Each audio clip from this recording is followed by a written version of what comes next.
Assalamualaikum warahmatullahi wabarakatuh. Saya Bunda Elawini Safitri dari kelas 7A PIAUD IAI Al-Qadiri Jember. Di sini saya akan menjelaskan tentang istighosah, barokah, karomah, dan istikhraj.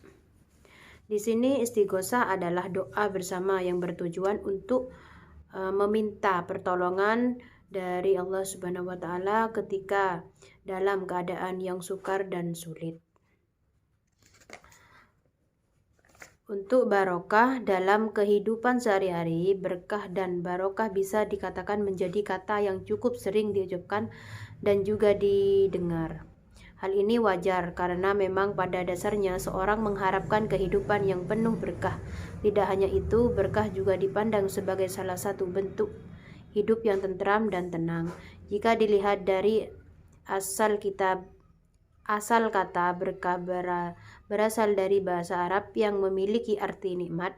Dalam bahasa Arab ada istilah lain yang memiliki makna yang sama dan dengan berkah, yaitu mubarak dan juga tabaruk.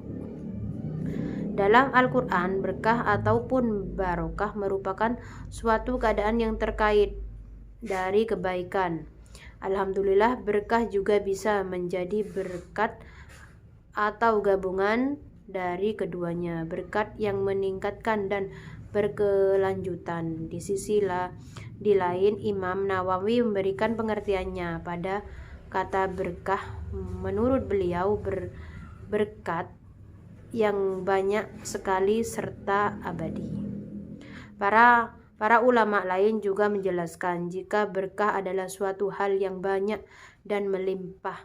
Cakupan berkah bisa dikatakan sangat luas. Para ulama memberikan perincian bahwa berkah mencakup beragam hal berbeda seperti material, spiritual, keamanan, ketenangan, kesehatan, dan lainnya. Dari beberapa pengertian tersebut, agaknya sangat wajar jika manusia senantiasa berharap sebuah hidup yang penuh dengan berkah, karena pada kehidupan yang penuh berkah ada kebaikan dan ketenangan yang senantiasa ia dapatkan sebagai gambaran dan contoh ketika seorang melakukan suatu amalan tertentu, seperti salah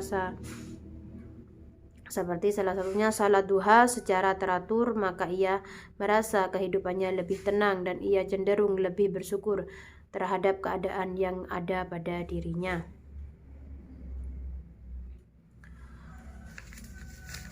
Untuk karomah sesungguhnya merupakan istilah yang tidak asing bagi umat muslim, di mana karomah ini merupakan bagian dari agama Islam. Oleh karena hal tersebut, maka Ahlus Sunnah wal Jamaah mempercayai adanya karomah yang dimana karomah ini datangnya dari sisi Allah. Karomah ini mau tidak mau akan membentuk karisma seorang di mata umat. Islam mengakui tentang konsep karomah. Karomah untuk kiai dan wali sesungguhnya memanglah ada dan diperbolehkan. Hal ini dikarenakan karomah dianggap sebagai kejadian yang bersifat asumtif dan datang bukan dengan tujuan untuk merusak akidah. Selain itu, Allah menciptakan karomah adalah untuk kekasih-kekasihnya. Salah satu keyakinan tentang Ahlul Sunnah wal Jamaah adalah yakin atau percaya sepenuhnya akan adanya karomah, yang dimana karomah ini datang dari sisi Allah. Karomah pada dasarnya merupakan salah satu yang dianggap bertentangan dengan adat kebiasaan manusia pada umumnya. Pada karomah ini hanya diberikan kepada hamba-hamba Allah yang soleh. Menurut Syekh Akbar Muhammad Fatur Rahman, karomah adalah pemberian dari Allah Subhanahu wa taala dalam bentuk pertolongannya yang diberikan kepada seseorang yang membela agama Allah. Sifat karomah adalah kejadian di luar batas kemampuan manusia pada umumnya atau keluar dari kebiasaan pada umumnya. Karomah merupakan bagian dari mawahib anugerah Allah yang didapat tanpa melalui proses usaha. Juga terjadi hanya sekali saja. Karomah berasal dari bahasa Arab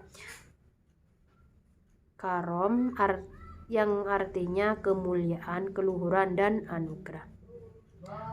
Yang terakhir yaitu istihraj, merupakan kejadian luar biasa yang dialami oleh seseorang yang kehidupannya jauh dari Allah Subhanahu wa taala. Kemudian Allah kepada orang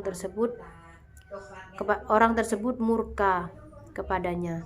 Istihraj juga dicontohkan seperti bisnis lancar dan omset besar tapi melalaikan sholat, karirnya naik terus dan orang-orang hormat tapi tidak memakai hijab. Jadi kira-kira ihtihraj itu artinya selalu mendapatkan kemudahan padahal kelalaian perintah agama, melalaikan perintah agama. Allah Subhanahu wa taala memberikan dia kebahagiaan sementara di dunia. Allah taala membiarkan merasa akan selamat dari ancaman di akhirat kelak, padahal Allah tidak peduli kepadanya karena melalaikan perintah dan larangannya.